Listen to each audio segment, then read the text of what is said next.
Good morning. Welcome to our webinar, Strengthening Multilevel Governance of Adaptation, unveiling a new global inventory of NAP coordination mechanisms. We are delighted to have participants from across regions joining us today.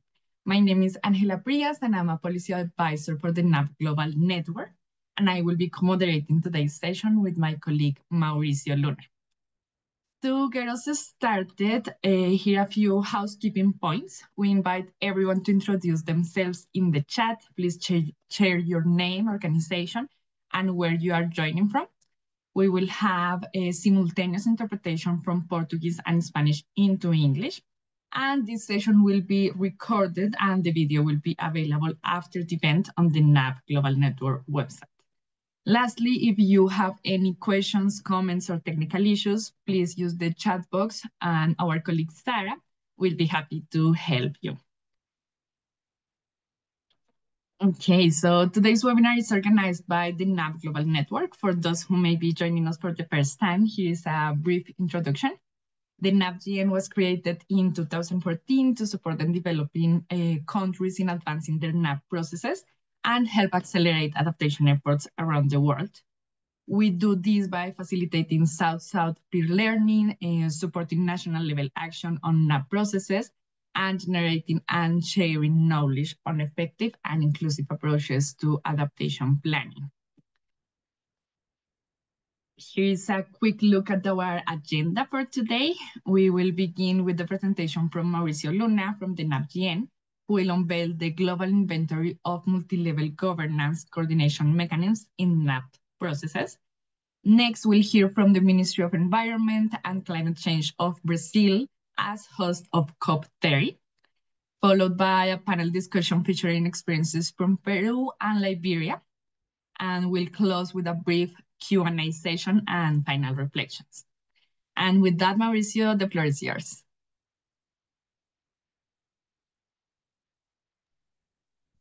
Thank you very much, Angela, and good morning, good afternoon, good evening, everyone. Very glad to have you here, and we're very glad to share the findings of this work with you all. So as Angela mentioned, we are going to present a new global inventory of multi-level coordination mechanisms supporting NAP processes. So this is the outline of our presentation, and welcome, Inamara, good to see you here. So for today's webinar, we are going to first cover what do we understand by multi-level governance coordination mechanisms, followed by some key findings of our research. And finally, we're gonna share some ideas on the role that these mechanisms play supporting NAP processes, and this is gonna be complemented by our panelists. So to get us started on our research, what do we understand by multi-level governance mechanisms? So these are permanent institutional, regulatory, and procedural arrangements. They promote collaboration and alignment along three dimensions. The first one is across policy sectors, for example, agriculture, health, you name it, others. The second dimension is across different levels of government. Typically, this is national, subnational, and local governments. But also, an interesting finding is that they are incorporating non-state actors as well. So they bring together government, civil society, and the private sector, and sometimes even indigenous groups of academia. So why do we think these mechanisms are important? Well, we think they are essential to ensure that climate adaptation efforts are coherent, effective, and inclusive.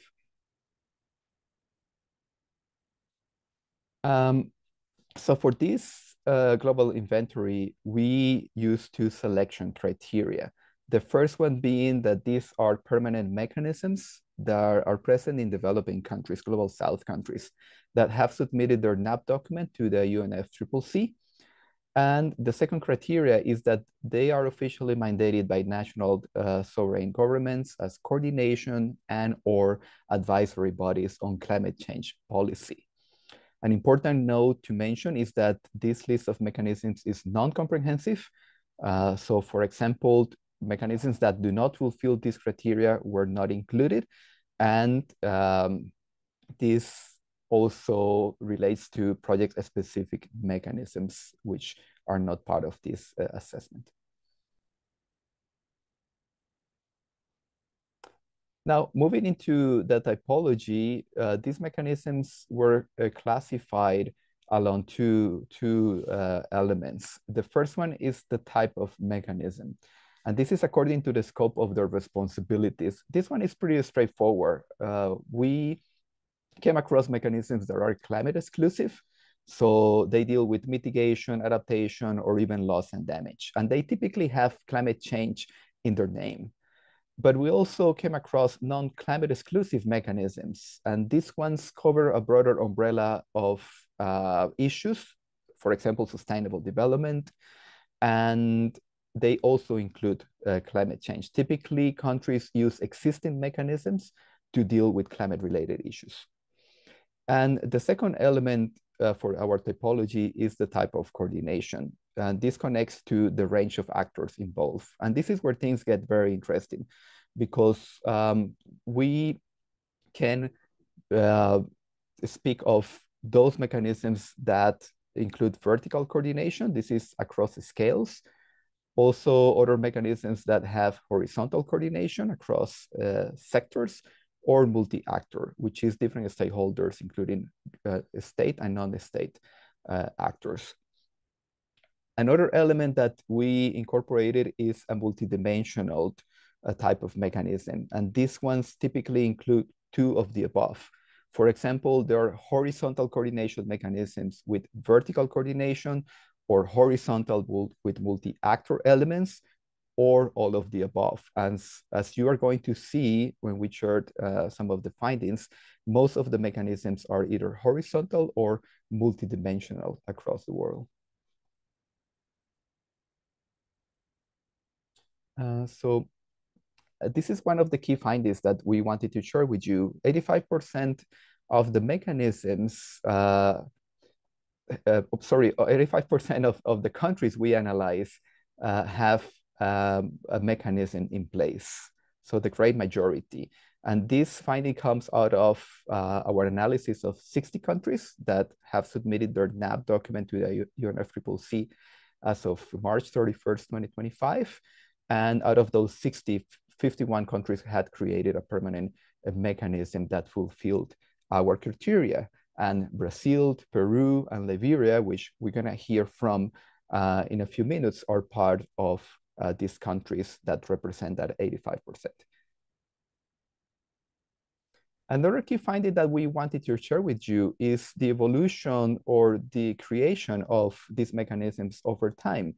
The first one in 1993, just a year after the Rio Conventions, and it was created by Peru, and the later ones last year. So you can see that, especially over the last decade, there's been an increase in the numbers of mechanisms that have been put into place. And these mechanisms have a mandate that emerges from a national policy document, an executive decree, or a climate change law, for example. Now, we wanted to share with you what you can find in this inventory that you can explore in our website. One of the elements that you are going to find is an interactive world map. And for example, you can see here all the countries that have set up a multidimensional mechanism in blue, and also some of the countries that have a horizontal mechanism in orange. And I'm using Liberia here as an example. And if you go to our website and you click on the country, you will see a few elements. Just by clicking, for example, you can see that Liberia's combines horizontal and multi-actor coordination. And then if you click in one of the countries, when we go to the next slide, you will see, sorry, if you scroll down actually, before you click on any country, if you scroll down, you can find some filters. For example, you can filter using the mechanism type. This is non-climate exclusive or climate exclusive mechanisms. Or you can also click on the coordination type to your right. And then you can choose from the categories that I have already mentioned: vertical, horizontal, multi-actor, or multidimensional. And now, if you click one of these countries, then we'll show you an example on our next slide of the information that you are going to find for each of the countries. And we're using the Philippines here as an example. As you can see here, you will see the name of the mechanism. You will find the type of mechanism, the type of coordination, elements that I already mentioned, but also other details such as the year that it was created, the legal or mandate that established that mechanism, the lead institution, brief description, general description of the mechanism, and a description of the specific role of this mechanism in the NAP process. So finally, it was interesting for us to discover how these mechanisms play a different role that fall under the 4 dimensions of the iterative adaptation cycle. That being, they might play a role in climate risk assessment. Definitely, most of them play a role in the planning or the implementation of actions, and some of them as well play a role in the monitoring, evaluation, and learning. But I'm sure we're gonna hear more from our panelists. So if we move to the next one, I would like to thank you, and I'll give the floor back to my colleague, Angela. Thank you, Mauricio, for that great overview of the inventory. This resource is now available on the NAP Global Network website, and we will share the link in the chat for everyone. Now I'm pleased to introduce Mrs. Inamara Melo, Director of the Department of Adaptation and Resilience to Climate Change in Brazil. And today she will provide a very interesting framing for our discussion, focusing on Objective 11 of the COP30 Action Agenda. We kindly ask our interpreters to assist with the translation into English for this section. É prazer tê-la conosco hoje, Inamara. A palavra é sua.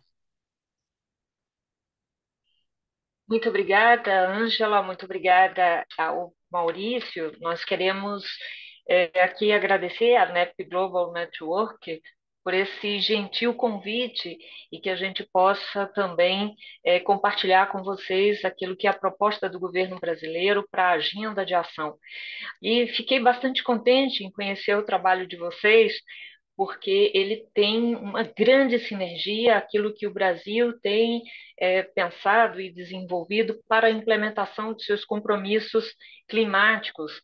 E a gente compreende a governança multinível como sendo esse instrumento necessário, estruturante para a agenda, em particular, os nossos compromissos na agenda de adaptação à mudança do clima. Então, eu quero aqui apresentar para vocês um pouco deste processo de construção de um plano de aceleração de uma solução climática, dizendo inicialmente que o governo brasileiro busca tornar essa COP a COP da implementação. É necessário, portanto, para nós apresentar os caminhos e os passos a serem seguidos pelo conjunto dos países para que a gente dê conta desta nossa agenda, e eu então passo aqui a apresentar para vocês essa agenda. Queria que vocês pudessem me ajudar nessa passagem dos slides, em que a gente traz para vocês, como solução climática inspirada no governo brasileiro, o modelo de governança multinível, multissetorial e participativa para a implementação da estratégia climática. Qual é o objetivo nosso com esta agenda? Nós entendemos ser absolutamente relevante aprimorar as estratégias climáticas nacionais para maior integração junto aos entes subnacionais, trazendo-os para as NDCs e os objetivos globais, tanto para mitigação quanto para adaptação. Neste caso aqui, partiu de uma inspiração na agenda de adaptação, mas logo nós entendemos que essa estratégia, este modelo de governança, também poderia atender às duas dimensões, a de mitigação e adaptação. E com isso, nós buscamos promover a participação de governos subnacionais e a sociedade na elaboração, no aperfeiçoamento, na implementação das medidas, né, e dos compromissos climáticos, fortalecer as instituições para o enfrentamento da mudança do clima nos diferentes contextos nacionais e estimular o uso de dados, de indicadores para tomada de decisão e ampliar o acesso ao financiamento climático aos níveis subnacionais e aos intermediários financeiros. Então, isso aqui resume este modelo de governança, uma solução climática para que a gente dê escala no processo de implementação dos compromissos globais. Nós buscamos alguns impactos de longo prazo, entendemos a necessidade de alcançar instituições mais fortes, mais resilientes com essa governança multinível estável. Nós buscamos territórios resilientes ao clima, com menores perdas econômicas, humanas, e trazemos aqui algumas qualificações para essa agenda. É preciso atuarmos numa transição acelerada para uma economia de baixo carbono, alinhada à trajetória de 1,5 graus, ecossistemas de financiamento climático que sejam ampliados, que tenha a possibilidade dos governos subnacionais acessarem de forma previsível estes recursos. Trazemos aqui a questão da inclusão e equidade social com proteção a grupos vulneráveis, também a trabalhadores, a capacidade fortalecida para prevenir deslocamentos forçados. Nós temos aqui no Brasil, em particular, essa questão como algo absolutamente relevante. Nós aparecemos como o país com maior perfil que apresenta deslocamentos decorrentes da mudança do clima e precisamos proteger esses migrantes climáticos e garantir o reassentamento digno.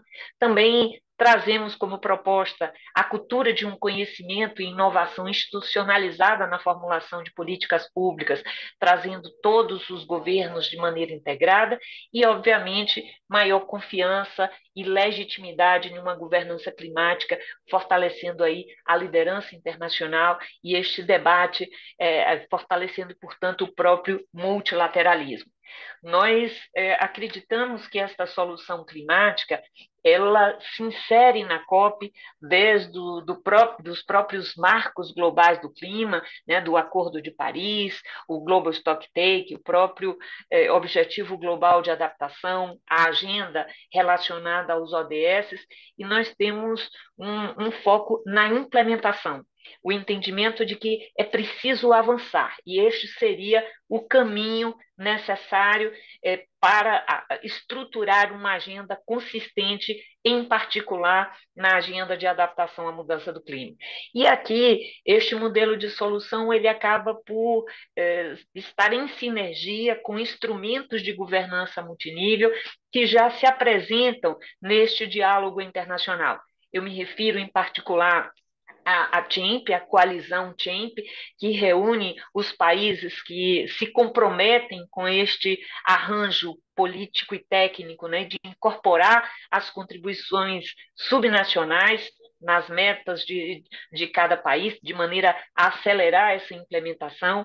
A gente entende ainda que o LGNA constituency também se traduz num canal importante de diálogo, trazendo os governos locais e regionais no âmbito do Acordo de Paris. Então, ter um alinhamento e um engajamento destes atores, a própria reunião ministerial sobre urbanização e mudança do clima, tendo a ONU Habitat, né, nessa articulação, é para nós também outro espaço político de alto nível, importante para a promoção dessa governança climática, além de outras conexões com o Global Stocktake, relacionando aí a cooperação Sul-Sul, trazendo essa agenda da equidade, da justiça climática, da participação social como critérios importantes a serem estimulados neste trabalho e ampliando a nossa ambição na agenda de adaptação articulada às NDCs e aos planos nacionais de adaptação,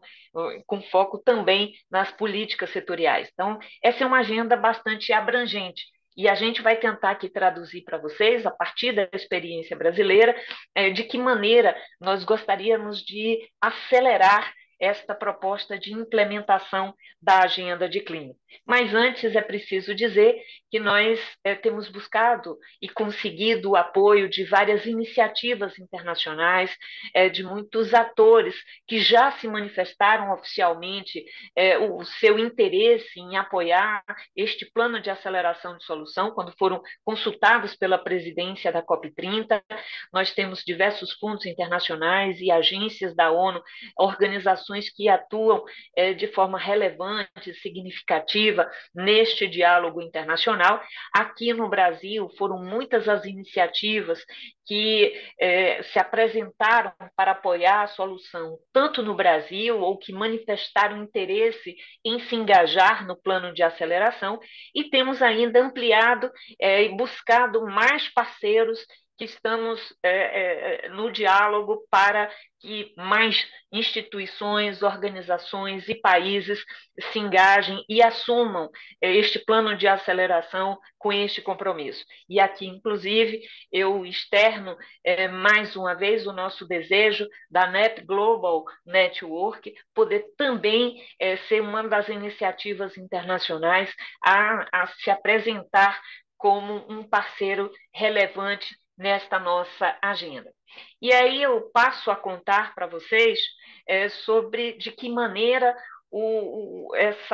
este plano de aceleração foi idealizado. Nós, obviamente, nos inspiramos na nossa realidade concreta, na nossa experiência, aquilo que viemos construindo neste período recente na agenda climática brasileira, e nós temos feito um grande esforço, então, para ampliar, fortalecer um conceito que para nós é muito caro, o conceito do federalismo climático, que está escrito na nossa NDC, que foi apresentada em 2024. Então, essa nossa agenda, ela tem lastro no Plano Nacional de Mudança do Clima, que nós temos elaborado ao longo desses últimos 2 anos. Nós contamos com uma legislação nacional que apresenta as diretrizes para os planos de adaptação, tanto federal quanto de estados e municípios. Tivemos resolução do Conselho da Federação, com representação de estados, municípios e da União, além do Brasil ser signatário da iniciativa Champ. Então, essa agenda do fortalecimento do federalismo climático se apresenta como prioridade de governo em todos os níveis. Nós temos conseguido comprometer os entes a desenvolver planos, instrumentos e metas que aconteçam de forma contínua, progressiva, participativa, e temos avançado numa arquitetura de Estado para dar conta destes compromissos. Então, nós temos uma série de instrumentos e de agendas que corroboram com o fortalecimento do federalismo climático e tornando, assim, a possibilidade de avançarmos numa governança climática robusta. Então, existe um comitê interministerial de mudança do clima com diferentes atores. Nós temos construído espaços de diálogo importantes para esta execução, e isso, então, inspirou essa proposta que nós aqui apresentamos na sequência. Então, é importante dizer que a coalizão já trazia compromissos que dialogam com essa nossa agenda. Nós somos signatários e buscamos olhar para todos os compromissos assumidos na iniciativa lançada na COP de 2028. Então, a gente entendia a necessidade né, de ampliarmos, temos uma motivação para que a gente, de fato, se agarre aos compromissos da coalizão CHEMP para fazer avançar a nossa ambição. Nós temos o entendimento de que as cidades, os governos subnacionais, elas precisam estar, de fato, integradas e existem muitas lacunas que somente com essa integração na agenda dos governos subnacionais, em particular das cidades, nós teremos condições de avançar, e esse diálogo, portanto, com a coalizão CHEMP, ele se apresenta bastante propício, já que nós já temos 77 governos nacionais que aderiram à coalizão CHEMP, isso representa 58% do PIB global, e nós entendemos que já existia ali um compromisso prévio com essa solução climática que ora nós apresentamos neste momento. E qual é o contexto brasileiro na iniciativa CHEMP? Nós tivemos, então, fomos um dos primeiros países a nos filiar à coalizão. O Brasil se posiciona, então, para contribuir como caso de demonstração. A gente tem tido um grande esforço, né, de buscar essa estratégia climática multissetorial, multinível, participativa, que reconheça a necessidade de coordenação estratégica entre os setores. Não estamos falando de uma agenda apenas a ser conduzida pelo Ministério do Meio Ambiente, nós estamos falando de uma agenda bastante ampla que tem envolvido muitos ministérios brasileiros, muitos setores preocupados com a agenda de saúde, planejamento urbano, segurança alimentar, agricultura, energia, enfim, nós temos um conjunto extenso e várias estruturas de coordenação e de diálogo em consolidação. Então, essa agenda brasileira, a estruturação, né, dessa coordenação tem como foco principal o nosso comitê interministerial, esse colégio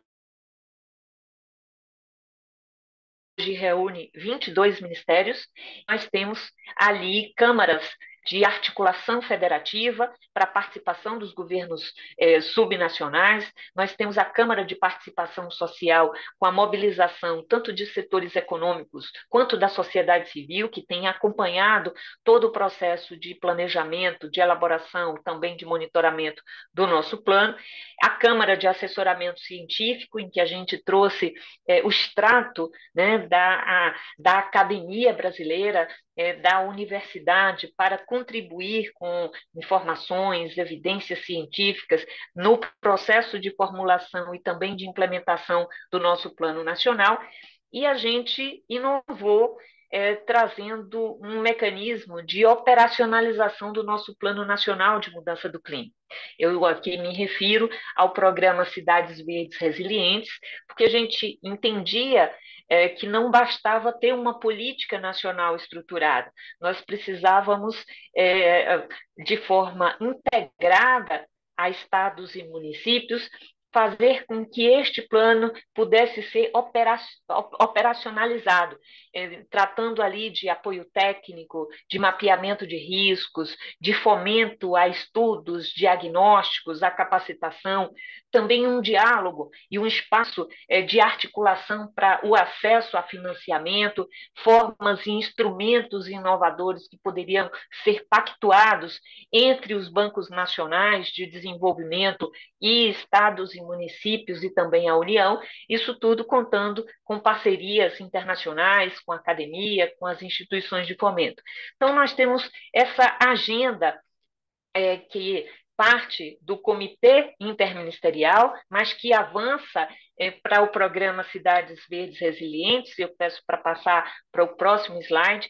No próximo slide, vocês entendem um pouco de que a nossa agenda, ela, então, tem a parte da estrutura política, mas tem uma estrutura operativa, de debate, de diálogo, de tratar de normas, de regulamentos, de orientações técnicas para o apoio a estados e municípios. Próximo, por favor.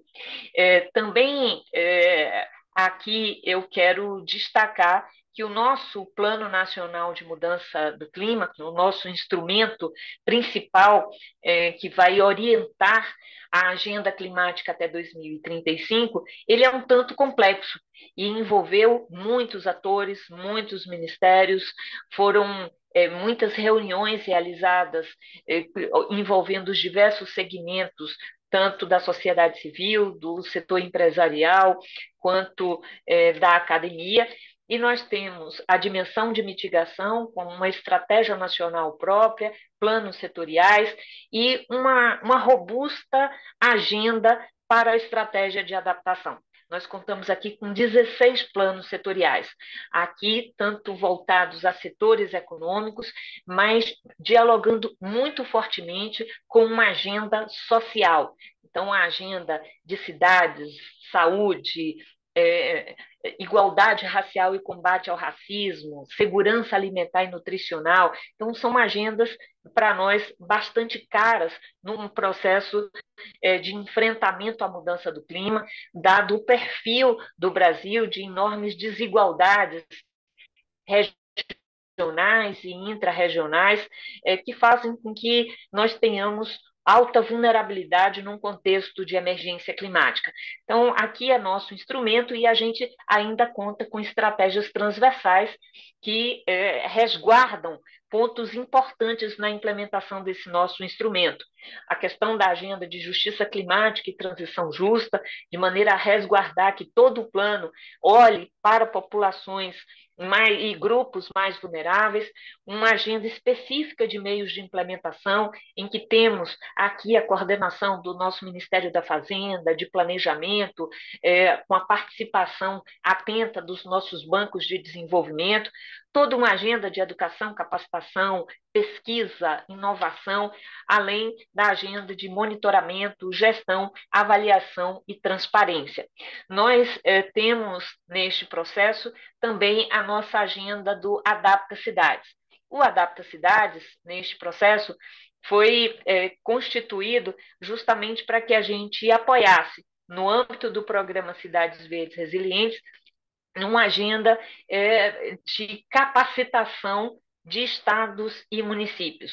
Nós temos aqui participação direta, né, da sociedade civil, mas de 3 ministérios em particular, o Ministério de Meio Ambiente, o de Ciência e Tecnologia e o Ministério das Cidades, com grupos de trabalho, com representação de estados e municípios, a contratação, né, de consultores e toda uma agenda voltada a dados, financiamento, a estruturação de uma governança também multinível. Então, essa agenda que hoje nós desenvolvemos aqui, só para vocês terem ideia, envolve 581 municípios e todos os estados da federação. Nós estamos falando da representação de praticamente 53 milhões de pessoas. Até a realização do Adapta Cidades, nós contávamos com apenas 23 cidades com estratégias de adaptação e nós queremos passar para o patamar de 600 municípios brasileiros com estratégias consolidadas para a agenda de adaptação até 2028. E até 2035, esperamos alcançar 2.000 municípios com estratégias de adaptação.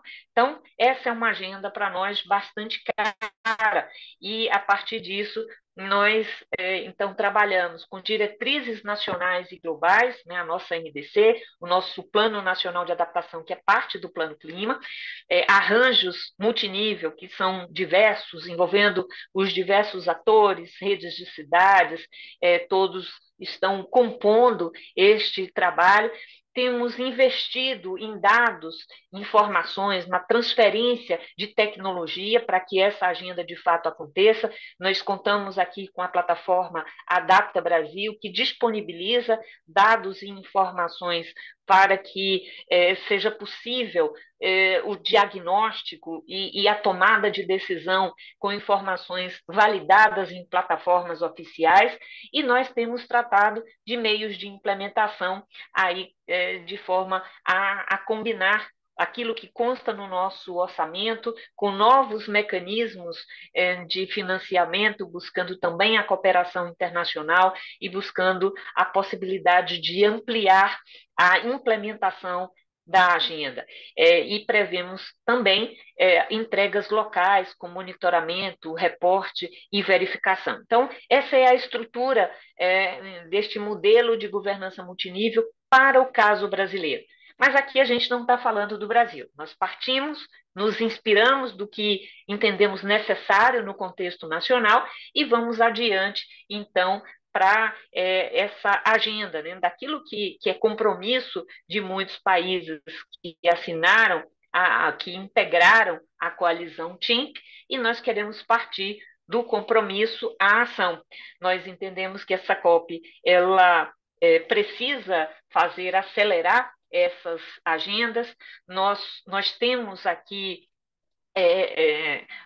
diversas possibilidades de assegurar resultados mais rápidos para as pessoas nas diversas áreas, e nós entendemos que é preciso, então, ter objetivos mais claros para a implementação desta agenda de governança multinível.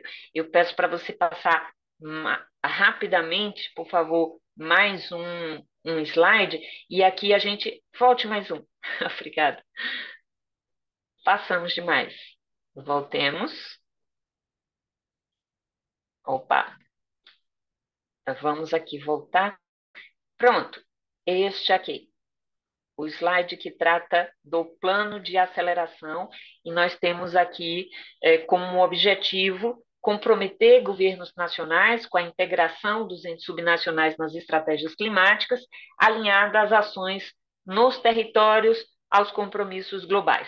Nós temos como meta de curto prazo termos 100% dos países TEMP sinalizando a adoção dessa solução na COP30, mas entendemos que muitos países eles não estão necessariamente na coalizão, e nós queremos alcançar outros países do sul global que podem e precisam se comprometer também com a estruturação de uma governança.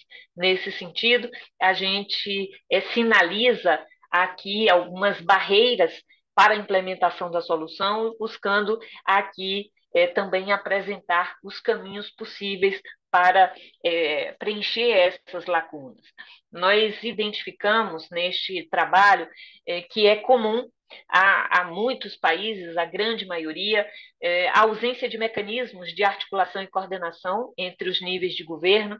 Nós compreendemos que ainda há grandes lacunas de dados e de informação para a decisão. Isso limita o planejamento baseado em evidência, principalmente nos países do sul global. É preciso estruturar essas plataformas de dados. Nós ainda temos baixa capacidade de resposta, uma grande fragilidade institucional no nível local para lidar com os riscos climáticos, e nós sabemos também dos grandes gargalos para mobilizar os meios de implementação em cada território, incluindo aí o financiamento. Então, a partir do que foi apresentado pela presidência da COP30, nós buscamos identificar quais seriam alavancas mais relevantes para acelerar essa solução. Nós apostamos em, particularmente, 4 alavancas, e nós tratamos de desenvolver uma espécie de diagnóstico para isso, particularmente sobre decisão informada por risco, conhecimento e capacitação, finanças públicas, privadas, envolvendo aí os meios de implementação, e nós, então, tratamos de compreender como é que isso, qual era o diagnóstico de alavancas nos diversos países do mundo. Próximo slide, por favor. Então, a gente, a partir da participação de atores locais, fizemos essa escolha e apontamos um conjunto de propostas para acelerar a solução a partir destas alavancas. Nós tivemos uma agenda com muitos atores, próximo slide, por favor, em que nós tivemos o Ministério do Meio Ambiente convidando as organizações, debatendo, discutindo quais seriam as ações possíveis para que nós tivéssemos a implementação mais rápida desta governança multinível no conjunto dos países, entendendo que precisávamos de um modelo não exatamente igual ao que temos no Brasil, que respondesse aos contextos nacionais de cada país parte, país membro da UNFCCC, mas o fato é que nós buscamos aqui, então, consolidar a muitas mãos uma agenda concreta que possa nos ajudar nesta questão. Eu vou me caminhando aqui para o final, apenas para ilustrar todos vocês o que a gente consegue traduzir nesta nossa agenda. Então, nós temos aqui um conjunto de ações que foram desenvolvidas para cada uma dessas nossas alavancas, e nós convidamos todos vocês a conhecerem este trabalho. Aqui são muitas informações, desculpem se eu extrapolei no meu tempo, mas o fato é que a gente tem uma agenda que me parece densa, que apresenta um passo a passo, que leva até 2028 a avançarmos na implementação de uma agenda de governança multinível, multissetorial e inclusiva, trazendo mais apoio aos países neste caminho a ser seguido por todos nós na implementação. Então, temos ações para o financiamento, para a capacitação, para a transferência de dados e de tecnologia entre governo nacional e governos subnacionais, e toda a estruturação política de governança multinível. Eram essas as minhas contribuições. Muito obrigada por essa possibilidade de compartilhamento da agenda com todos vocês. Muito obrigada, Inamara. Thanks for sharing the experience of Brazil and the plans of acceleration of the CHAMP coalition. You have raised very good points. And we'll now move on to our panel discussion featuring two very interesting country experiences. And I would like to introduce Andrea Bellota, adaptation specialist at the Ministry of Environment of Peru, who has worked closely with the National Commission on Climate Change, and Calvin Colley from the National Climate Change Secretariat in Liberia, who has been actively involved with the National Climate Change Steering Committee. My colleague Mauricio Luna will moderate this session. Go ahead, Mauricio. Thank you very much, Angela. Thank you very much, Andrea and Calvin, for joining. So, and thank you very much, Inamara, for all this information that you have shared with us as well. So we're gonna move into real country experiences to complement the great presentation of Inamara leading to COP. And as you can see, we have a lot of synergies. But we're very curious about. I'm gonna start with Andrea because the National Commission on Climate Change, according to our study, was one of the first country mechanisms that started in 1993, actually the first one that we had identified. And Andrea, we wanted to ask you the following questions. I'm going to switch into Spanish here quickly. En el mecanismo de Perú, ¿podría describir brevemente, por favor, de qué manera ha contribuido a impulsar y acelerar el proceso del Plan Nacional de Adaptación?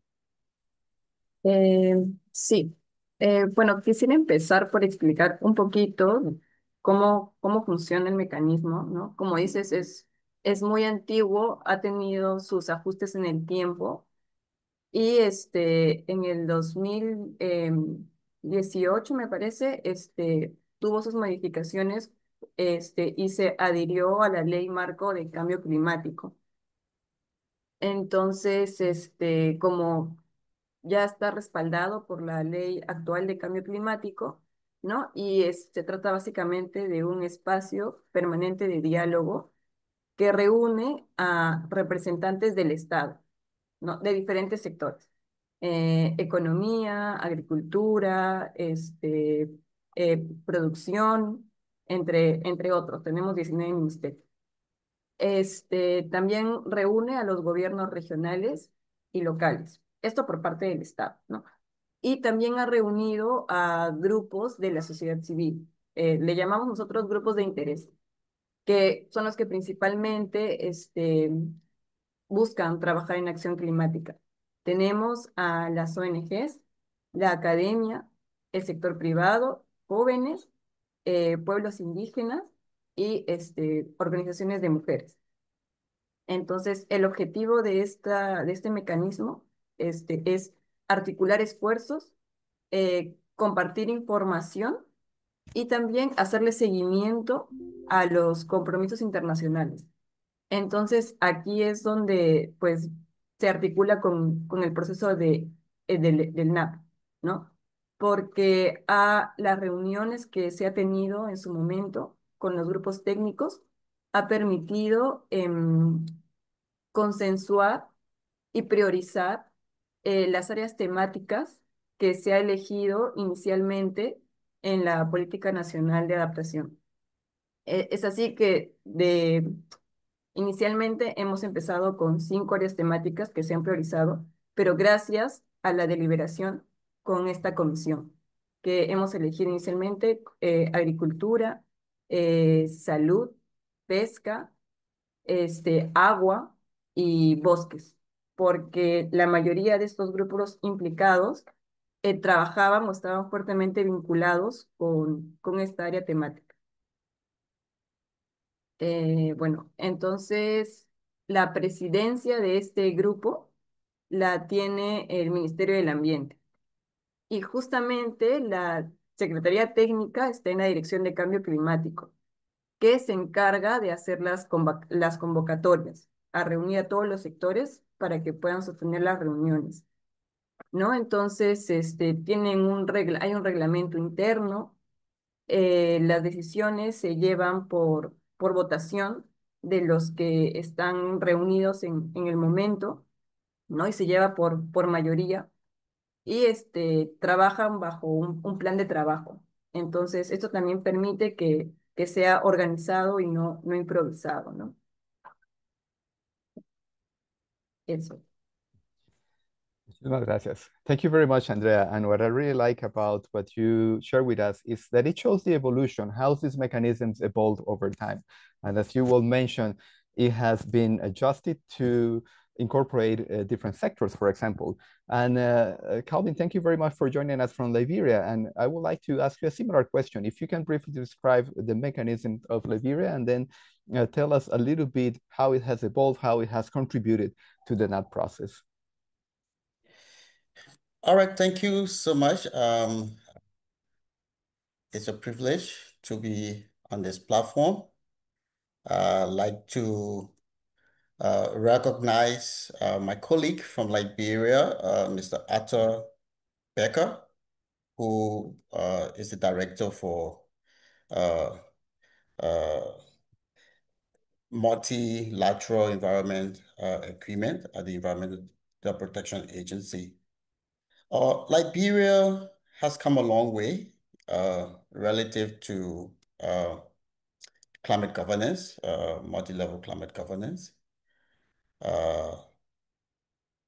In 2010, owing to the commitment that Liberia made to most of our international climate change agreements, Liberia clearly saw the need to set in place a structure or a mechanism to provide, if I may say, some governance framework around which we can coordinate and provide leadership with respect to climate change.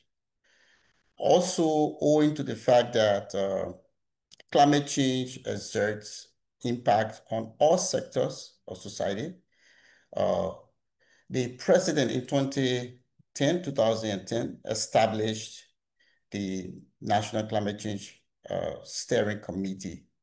Now, the steering committee is a multi-level interministerial a high-level interministerial platform that provides overall policy direction with respect to climate change. It also leads on coordination as well as stakeholder engagement and resource mobilization. So this is a platform that brings the entire country, I would say, through the uh, uh, leaders, that is at the level of the legislature, at the level of the executive, and then also civil society. But it has evolved over time. So in 2010, it was established, initially trying to grapple with getting the feet down on the ground and providing direction. Did not move much. So it was seated within the presidency, in the office of the president, but it was almost like a one-man show. So later on, with support and heightened call for deeper level of collaboration, in 2014, there was some support provided through partners. And then we had the steering committee kind of reactivated with a secretariat setup. Now, since 2014, there has been an incremental progress with respect to one coordination. So this platform comprises of representatives from ministries and agencies, and also the House of Representatives, that's in the legislature, and also the Senate. We also have on the steering committee, civil society represented. And as we speak, there are also efforts as expanding the steering committee to include other actors, including, for example, going further to have persons living with disability, though they are represented through civil society groups, but again, they have been called for more visibility with respect to their participation. So it has evolved over time. But what is important is that with the level of coordination that is happening, the steering committee has played a pivotal role in driving most of our climate change interventions, ranging from planning, policy, to project implementation or providing direction with respect to how projects are implemented so that the country achieve its own climate target. There are some key gains that have been made, though there are challenges. Take, for example, under coordination, through the years, the steering committee have been able to organize quarterly meetings. So up to now, we are counting pretty close to 29 high-level steering committee meetings that provide overall policy direction. Also, there are a series of stakeholder engagement of recent. The steering committee have been in the front line, driving stakeholder engagement around the development of a national carbon policy. We've also seen that the steering committee play a key role in the NAP process. In 2020, when we were in the process of, that means 2019 going to 2020, when we were engaged with our NAP process, the steering committee was very instrumental, especially through the Climate Change Secretariat, to drive some of the consultations across the county, bringing all of the different actors. As a matter of fact, the Environmental Protection Agency is a member of the steering committee, and the Environmental Protection Agency hosts the secretariat of the steering committee. So that makes it very unique, and that makes it very critical in terms of some of the gains that we've made. Also, from the policy perspective, apart from putting in place our NAP process, there's also what we call now the long-term vision. Liberia has developed a long-term vision, the LTV, And that process was largely coordinated by the steering committee through the Climate Change Secretariat. So now we have a multi uh, uh, uh, uh, uh, level of participation with respect to how that document was developed and is providing some direction. We've also been able to, through the platform, to leverage the expertise of different stakeholders across the aisle to put in place what we now call a draft national carbon policy. So that is key, is critical for Liberia. We also driving processes towards developing strategies and programs that can also harness the opportunities we have and ensure that there's a wide range of participation. Thank you very much, Calvin. We Yeah. apologize that we're running out of time, and we would like to leave some space for potential questions. And Sure. we might get back to you on that one. But for me, it's very interesting to see how it also shows the evolution of the mechanism, not only the high level support from the presidential level, but also how you are already thinking of potential adjustments that this mechanism might need to put in place, because as you were sharing with us, it's very comprehensive. So I would like to check with my colleague Angela to see if we have any ongoing questions here, since we're unfortunately have only a few minutes before we close.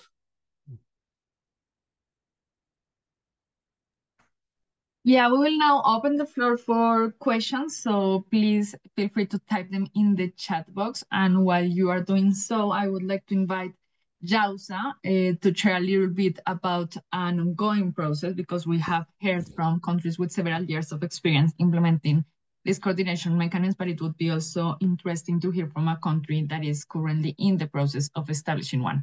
So Jausa, if you are there and you can share in 1 minute a little bit about the Maldives process.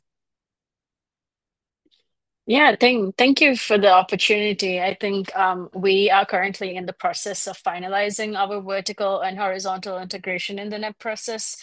And at the horizontal level, we're looking at ways to strengthen our national steering committee that is created through our GCF project, and how to bring these ministries together in the long term for the different areas of the NEP. At the subnational level, through the ongoing work with NEP-GN, it is helping to define the different institutional roles, coordination protocols, and pathways for capacity development. And this has allowed us to explore strengths and opportunities for integrating adaptation into the current existing development policy making scene, as well as the developmental policy frameworks as well. So it's been a really fruitful experience just looking at how we can institutionalize vertical coordination at the local and subnational levels through different feedback loops and capacity building mechanisms, as well as financial, providing finances at the local level for adaptation as well. So yeah, thank you for allowing us to share this experience with the participants as well. Thanks, Jausa. Yeah, we have one question here, and it's, are those governance mechanisms always working? What about the competencies chosen to represent the stakeholders? So just a brief answer from Andrea and Calvin would be very useful. Okay, so let me start. Yeah, so these mechanisms, and owing to the Liberian experience, there are challenges, especially regarding political transitions. So when there are transitions, obviously people move across different government institutions. So we usually have a kind of break in terms of the actual people who are attending these meetings, because when there are changes, they shift, and then we have to come back, do, orientation, reorientation, and then drive there. So we are navigating that process. And one of the ways in Liberia we are trying to see how to deal with that situation is to create what we call some legal framework around institutionalizing this mechanism through a climate change law. Currently, our reliance is a national climate change policy response strategy, but we think we can go beyond that by developing and enacting a law that would create an imperative for these engagements to happen. So irrespective of transitions, I mean, there is a compelling framework that will guide this. So that's how we want to navigate it. But obviously, there are hitches sometimes in actual implementation because sometimes you call for meetings. And if people have transitioned into other things, then you have new faces coming and you got to go back again and start to walk them through. So yes, these are some of the challenges. Over. Thanks, Calvin. Coincido, Just go ahead, Andrea. okay. Coincido con Calvin. También en el caso de Perú es un reto la rotación, la alta rotación de personal en el sector público, lo que deja como vacío, ¿no? Cuando hay el relevo de personal. Pero eso es importante o ha sido importante mantener las reuniones continuas, ¿no? No dejarse atendido el grupo porque se pueden ir como capacitando en cada una de las sesiones. Y otro reto importante, muy importante, que en algunos momentos también ha ralentizado el proceso de toma de decisiones, es la diversidad de grupos, ¿no? Al promover también tanta diversidad de diferentes actores, en algunos momentos es complicado llegar a consensos. Entonces, una forma que hemos encontrado para destrabar esto es que los votos, las decisiones son por mayoría de votos, pero de los presentes en las reuniones. Y cuando no hay un consenso, el Ministerio del Ambiente, como tiene la presidencia, es quien toma la decisión final. Thank you so much both for sharing about ways to overcome those shared challenges. We have an additional question here, and Alex is asking about the role of the Ministries of Planning and Finance, or equivalent, in the multi-level approach in Peru and Liberia. All right, so just before Andrea comes in, let me share our experience in Liberia. So in Liberia, the Ministry of Finance and Development Planning plays a critical role in driving national development initiatives. And also being the Ministry of Finance, we all know that they have a huge role in terms of multilateral engagement and also other bilateral engagement. So for us in Liberia, the steering committee is chaired by the Ministry of Finance and Development Planning, and we have two co-chairs. So one co-chair is the Environmental Protection Agency, and another co-chair is the Forestry Development Authority. Because these two institutions, environment and forestry, are critical institutions when it comes to climate change, but then also the overarching development, guidance and everything rests with the Ministry of Finance and Development Planning. So in the wisdom of the government, this is the structural proposal. Currently, the Ministry of Finance is the one leading on our coordination with respect to chairing the steering committee.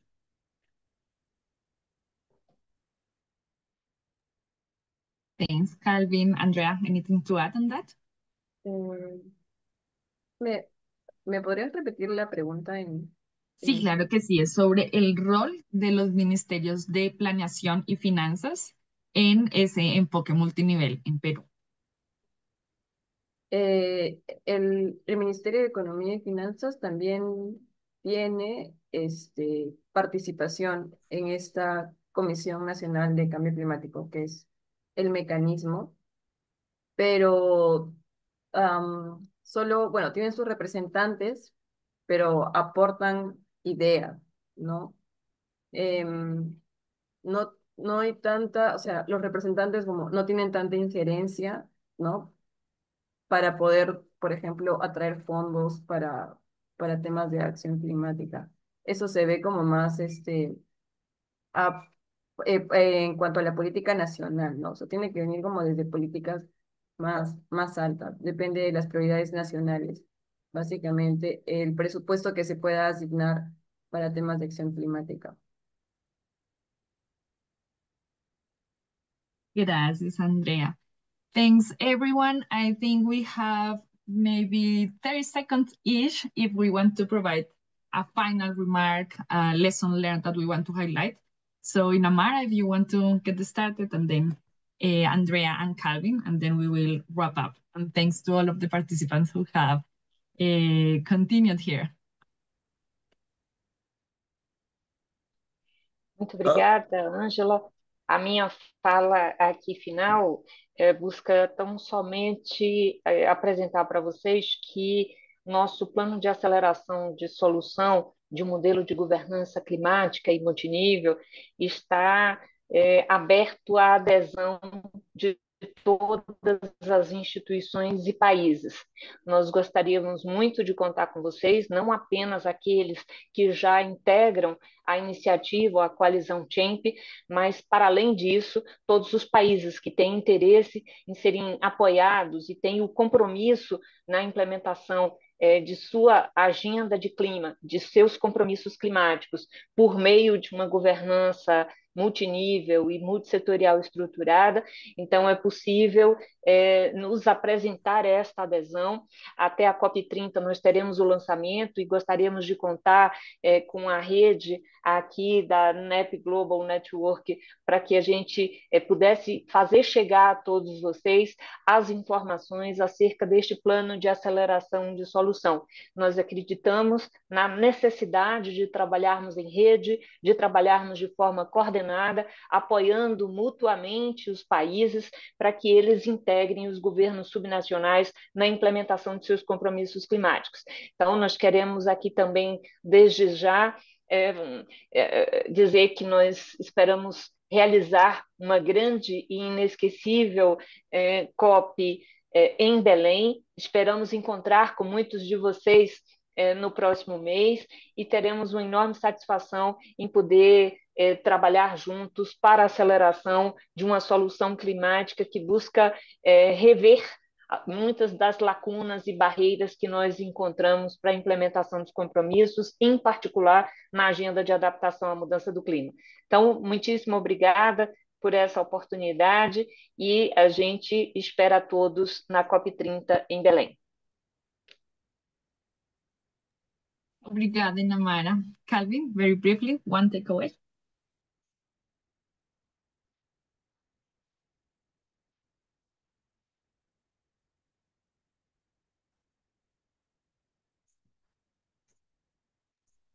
Calvin, can you hear us?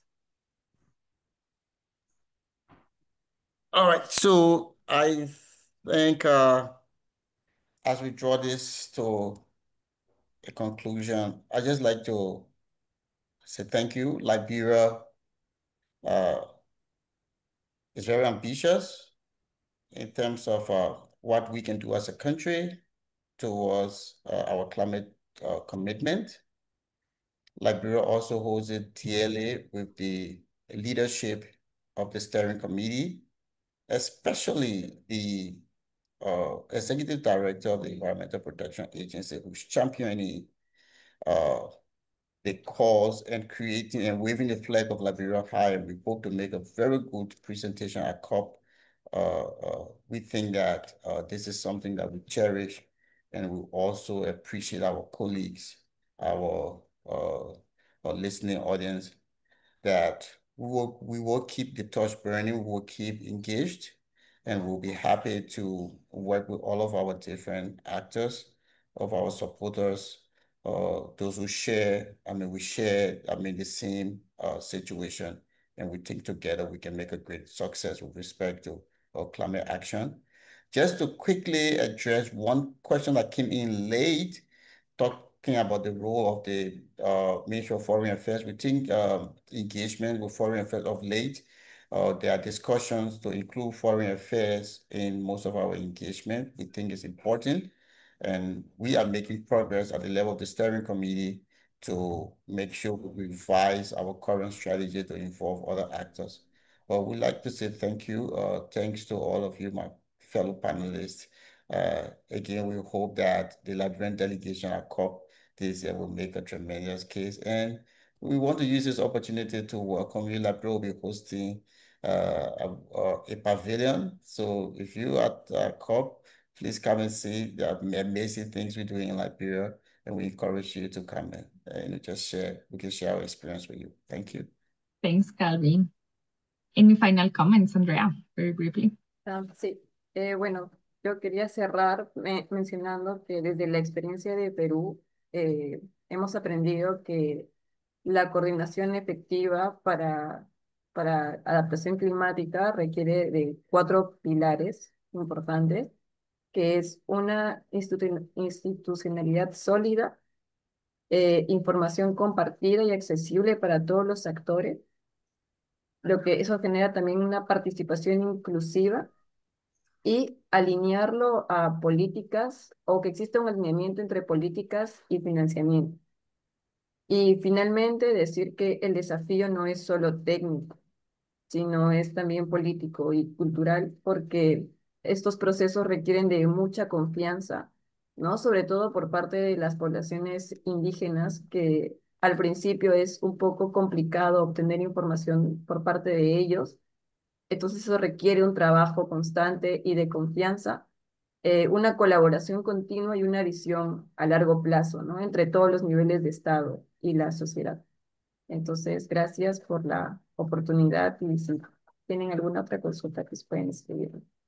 Gracias, Andrea. Thank you to all the participants for your thoughtful questions and engagement. Lastly, I would like to close by saying that today's discussion reminded us of the value of peer learning and knowledge exchange. We believe that the global inventory will be a useful resource for countries to identify opportunities to learn from one another and also inform emerging coordination efforts like the one currently underway in the Maldives.